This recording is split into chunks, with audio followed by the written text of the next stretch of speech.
everybody. Hello, my friends. I am Karen of Shier Coaching.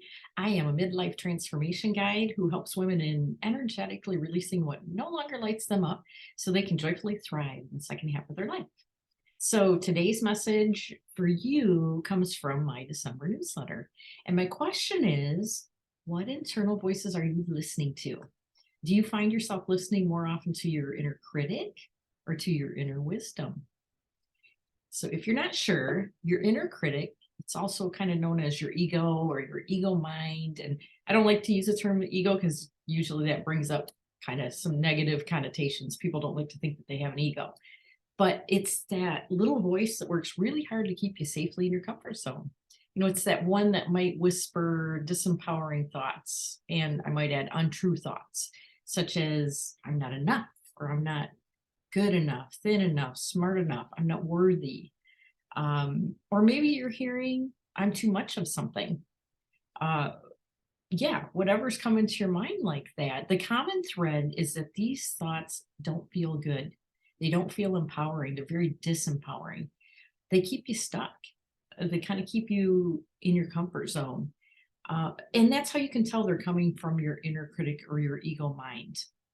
On the other hand, when we listen to our inner wisdom, these thoughts feel really, really good, and they represent our true authentic self, that person we want to be, that thing we want to do.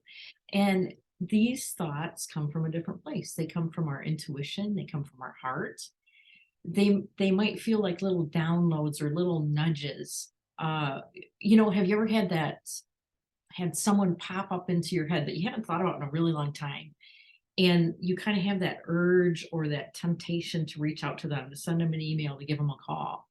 That's from your intuition. And I encourage you to follow those little nudges because there's a good reason it came to your awareness. Whether it's a reason that will benefit you, or maybe it'll benefit that person. Maybe they just need some support and they need to hear from you. So follow through on those actions because they're coming from your heart. And when we embrace and take inspired action on these empowering thoughts, and we get out of our own way and we allow things to happen, we'll be led to a life of joy and happiness and doing and being what we love. We just have to trust. We have to trust that these nudges are real and that they're coming to us from our heart. And, it's not just some random thought out there in the wherever.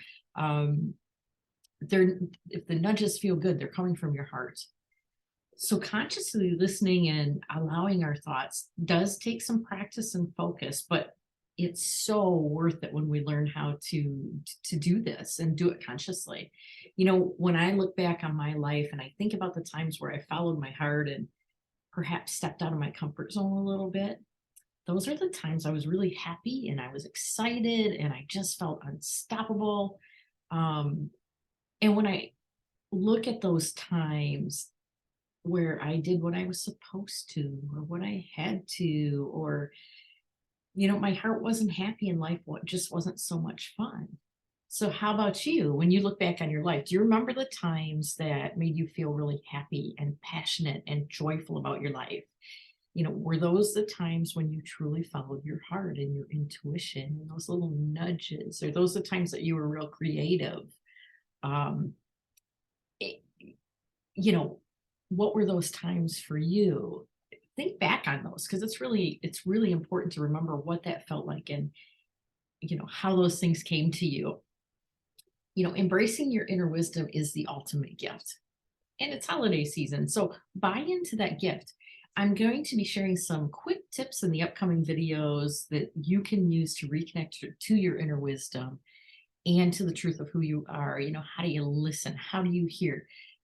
Are those intuitive nudges come to you in different ways? You may experience them in different ways. They don't come the same way, and they don't always come as loudly as what our inner critic shouts at us.